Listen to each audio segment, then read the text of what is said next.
Untuk selanjutnya adalah kita akan membahas tentang regresi dan kolerasi ya teman-teman. Jadi eh, ini adalah data yang saya gunakan. Jadi kita akan membahas pengaruhnya variabel X kepada variabel Y. Ini adalah data yang saya gunakan, yaitu jumlah penduduk Jawa Barat tahun 2013 sampai 2020. Variabel X-nya ini, kemudian variabelnya adalah Angkatan Kerja Jawa Barat 2013 sampai 2020. Data ini saya ambil dari Badan Pusat Statistik, kemudian kita masukkan di dalam tabel. Ini adalah X-nya yang tadi kita input, kemudian ini Y-nya, kemudian ini X dikali Y, kemudian ini X kuadrat, jadi nilai X dikuadratkan, kemudian ini Y kuadrat atau Y dikuadratkan. Kemudian ini adalah summary-nya.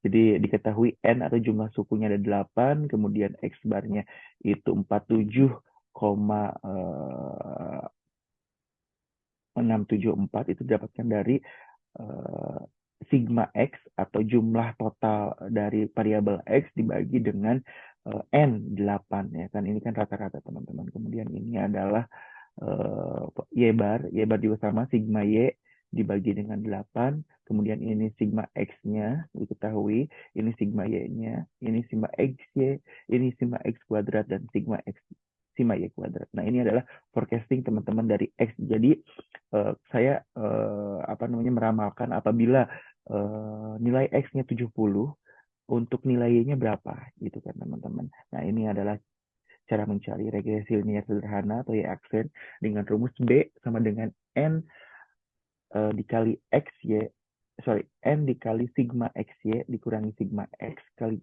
sigma Y dibagi N dikali sigma X kuadrat dikurangi sigma X dikuadratkan. Kemudian ini hasilnya teman-teman. Kemudian dapat diketahui nilai B adalah 0,760. Nah, untuk A sama dengan Y bar dikurangi BX bar. Kemudian ini hasilnya nilai A adalah min 16,121. Nah, untuk Y aksen sama dengan ABX sama dengan min 16,21 nilai A-nya dikali B, B-nya 0,760 dan dikali X. Nah, ini adalah cara mencari forecasting yang ini ya teman-teman, yang X-nya saya mencari di 70.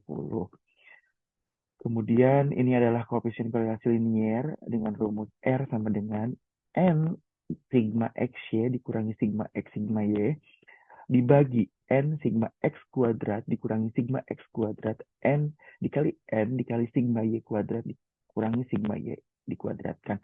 Nah, ini adalah semuanya udah di summary ini, tinggal kita memasukkan tinggal memasukkan angka-angka yang ada di summary ini ya teman-teman. Nah, diketahui R adalah 0,929. Maka arah sama X naik Y naik atau X turun, Y turun. Jadi apabila semakin banyak angka variabel X, maka si variabel Y juga ikut naik. Ketika variabel X-nya turun, maka si variabel Y-nya turun.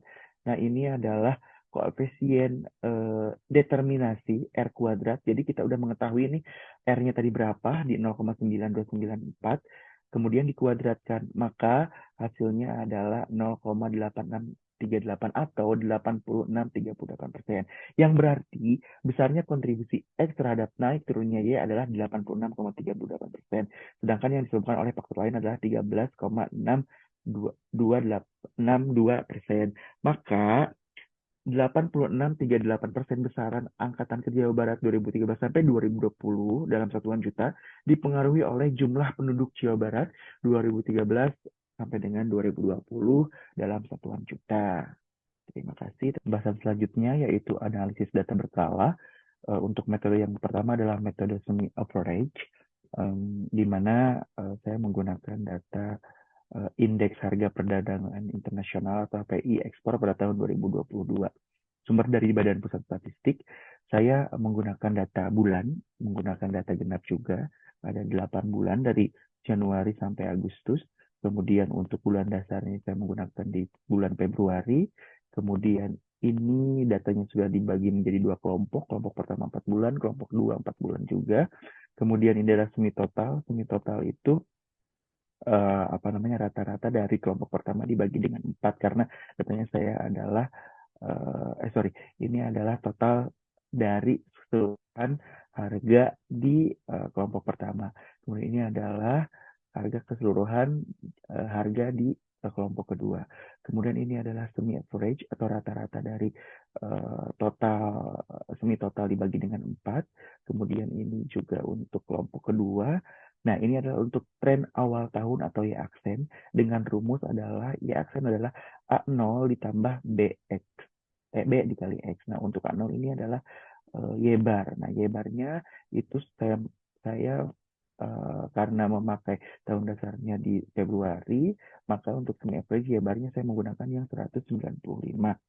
Jadi in total untuk keseluruhan data di metode semi average untuk A0-nya yaitu adalah 195.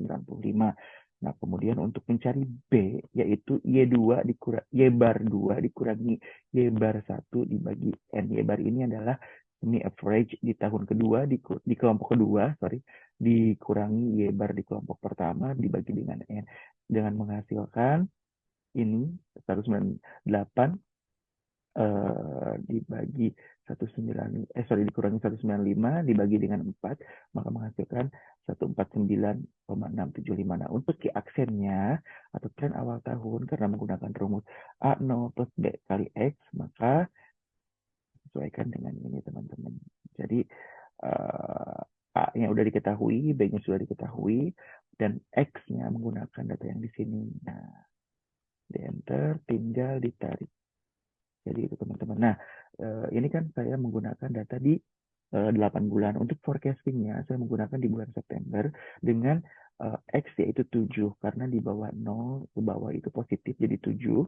Kemudian untuk tren awal tahunnya ini teman-teman karena nilai A0 dan B-nya udah diketahui, maka X-nya 7 menghasilkan 1242 atau 1242,7.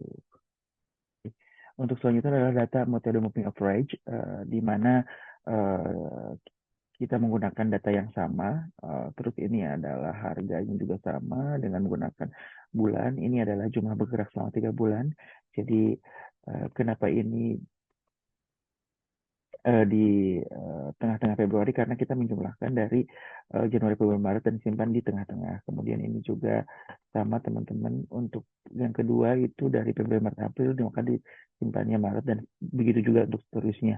Nah, kemudian ini untuk rata-rata bergeraknya ini adalah jumlah bergerak selama 3 bulan dibagi dengan 3 karena kita apa namanya menggunakan metode bergerak selama 3 bulan. Nah, kemudian ini adalah bobotnya 121212. Kemudian ini adalah jumlah bergerak selama 3 bulannya. Jadi ini apa namanya